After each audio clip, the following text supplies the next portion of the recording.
But first, Algeria is partnering up with gas companies on a high-tech solution to reduce carbon emissions. Edna Trainer reports on the country's ambitious experiment to bury carbon underground.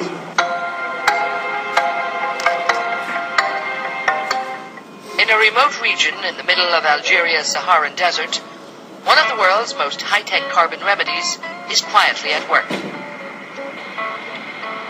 Carbon capture and storage, or CCS as it's called, an early contributor to the global climate change solution.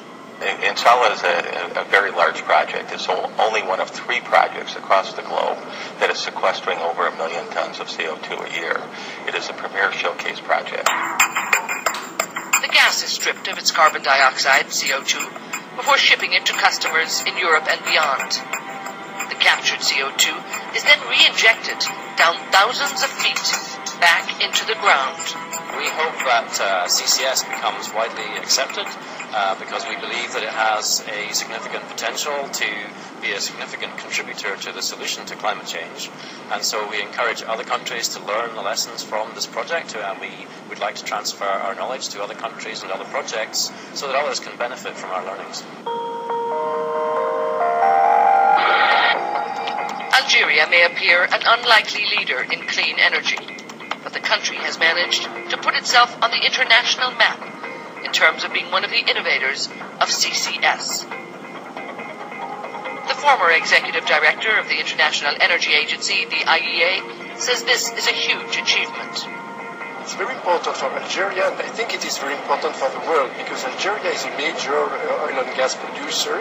It is an OPEC country, and clearly, if we want in the future to continue to utilize a big amount of fossil fuels, of oil and gas, it can be done only if carbon capture and sequestration can become a success, because otherwise we cannot continue to burn fossil fuels as we do.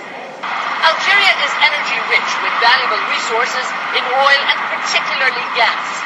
Now, the gas at Insala has a high CO2 content, which they could just emit into the atmosphere. But Sonatrach, with its partners Statoil and BP, have chosen the carbon capture and storage route. Why CCS?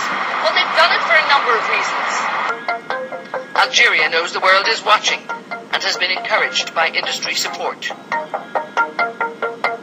We are very proud of this because we are a real-scale laboratory, and the international community and the oil and gas community are looking to what's happening in Insala, what will happen in the future, just to be sure that this technology can be applied everywhere in the world. The lack of an emissions trading scheme like the one in the European Union, where credits have a value of around $15 to $17 each, is a disincentive to developing countries who want to clean up their act. But more globally, this is one of the main problems. We need a CO2 incentive worldwide, a price of CO2, or an inclusion in what we call the clean development mechanisms, which is a possibility for the host to be paid of the CO2 which has been saved elsewhere. Unlike other countries who benefit from carbon trading schemes, Algeria gets no monetary compensation. The Algerian authorities have signed this Kyoto Protocol, and by signing it, I think it was important for them at that time to show that it's not only an action of signing, but there is real actions to participate to this the reduction of CO2 emissions. The gas exporting infrastructure is well developed in Algeria. Pipelines, liquefaction, LNG shipping, and easy access to road and sea. Now, this makes Algeria an ideal partner for the big international energy players. And while CCS is not mandatory, it certainly comes highly recommended. There will be another project in Algeria. There is a project which is in the way of being decided with Total and Sonatrach in Timimoun. That is an important project too.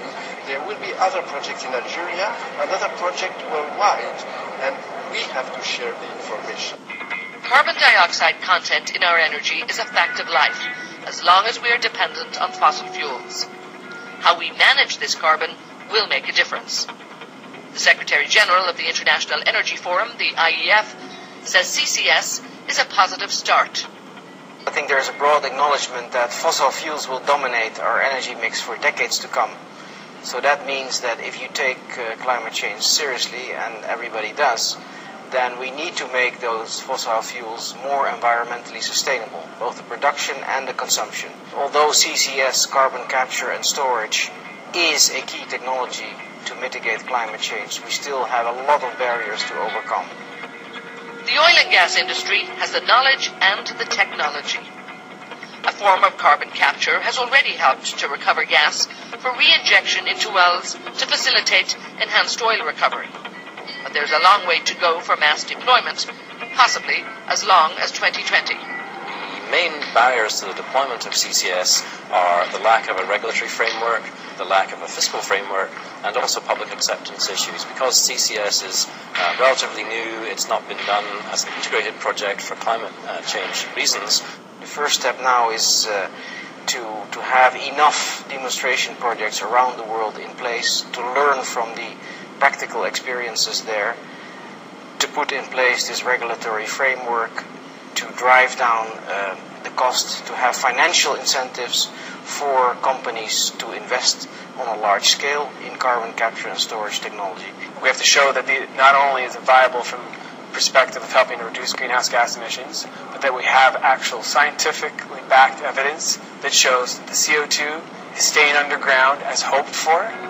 The policy goals of the G8 energy ministers include launching 20 full-scale carbon capture and storage projects within the European Union alone, and adding more than 10 demonstration plants by 2015. Algeria took definitely a lead role there, but you're seeing more and more indeed projects popping up. Saudi Arabia, that announced that they will start doing a big CCS project in combination with enhanced oil recovery, supposed to deliver in 2013. Abu Dhabi is moving in that direction, others as well, and I think that is very encouraging. We need more of that in the years to come.